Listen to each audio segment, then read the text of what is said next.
Hi everyone and welcome to Reveal. In this video, I will show you what kind of reports you will get in the product returns dashboard and what they mean for your business. The first one is the order return rate by customer type.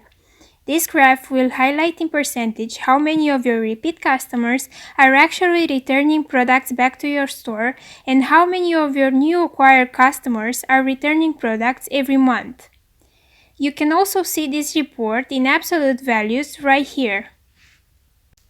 The order return split by customer type report points up how many of the total return orders come from new or repeat customers every month.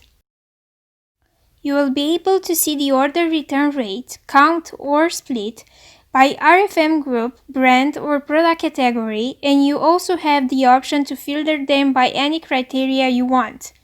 The product returns report can spot important gaps in the customer journey, for example, a problem with the size guides or inconveniences with certain brands or products.